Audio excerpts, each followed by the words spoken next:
بسم الله الرحمن الرحيم. هل يستوي الذين يعلمون والذين لا يعلمون؟ وقال رسول الله صلى الله عليه وسلم: طلب العلم فريضة على كل مسلم، أو كما قال عليه الصلاة والسلام.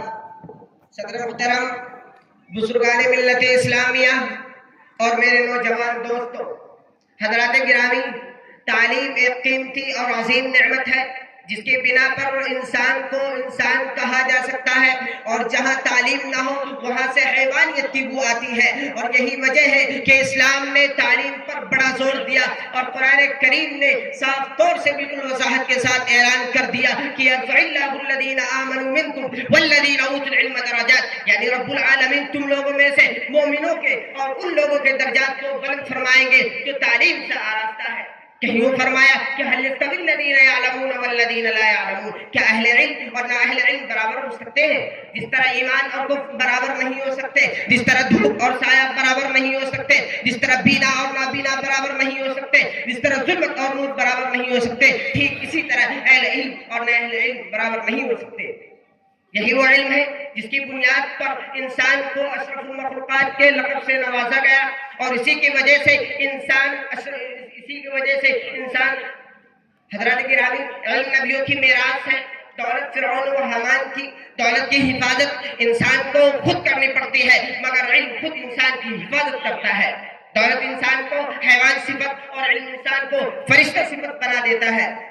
دوستوں، آج ہم مسلمانوں کی پستی اور پسماندگی کی وجہ یہ ہے کہ ہمارے اندر عزم و حوصلہ کی کمی ہے. ہم کسی کا رونا روتے ہیں اور تعلیم گاہوں کی دوری کی شکایت کرتے ہیں، اور علم کے بجائے جہل اور ناواقفیت کے اندھیروں کو اختیار کرتے ہیں. سچ کہا ہے کسی شاعر نے: مچھلیاں پانی میں ذرے خاک میں برو شجر، مچھلیاں پانی میں ذرے خاک میں برو شجر، نیک عالم کو دعا دیتے ہیں ہر شام و سحر.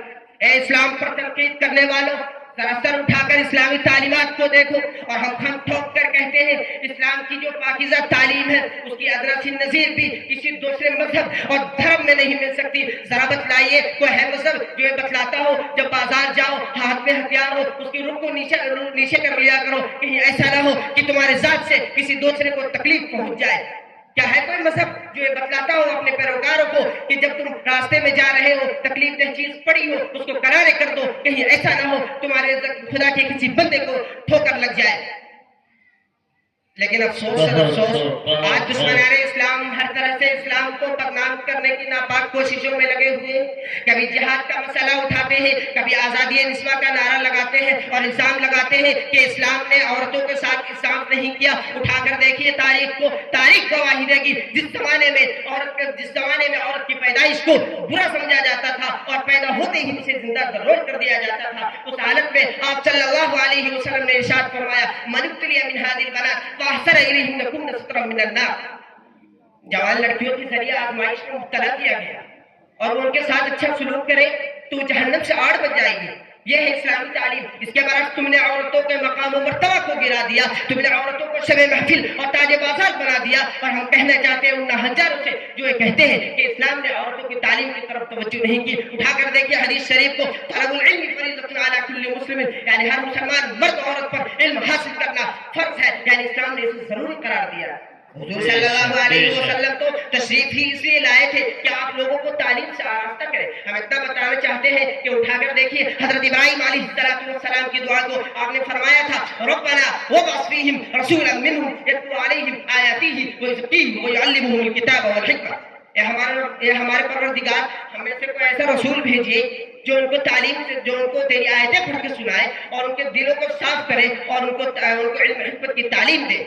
ذرا غور کیجئے تعلیم کی اہمیت کے بارے میں کہ اللہ کے خلیل دعا کرے: اے اللہ ایسا نبی ہو جو ان کو تعلیم سے آراستہ کرے. لیکن ہم اتنا ضرور کہیں گے مسلمانوں کو چاہیے کہ اپنے بچوں کو اسلامی تعلیم دے، ان کی اسلامی تربیت کرے. ہم یہ نہیں کہتے ہیں کہ انگریزی نہ پڑھائیں، بلکہ انگریزی تو وقت کی ضرورت ہے، اس کی تعلیم بھی ضروری ہے، لیکن انگریزی اور ہندی تعلیم سے پہلے اسے قرآن کی تعلیم دلائے، اس لیے کہ قرآن حدیث کی تعلیم دلانا لازم اور ضروری ہے تاکہ ہمارے بچے صحیح معنی میں مسلمان بن سکیں. میں اس شعر کے ساتھ اپنی تقریر کا اختتام کرتا ہوں. علم ایک نور ہے جو دل کو جلا دیتا ہے، علم ایک نور ہے جو دل کو جلا دیتا ہے، نقش باطل کی طرح جہل مٹا دیتا ہے.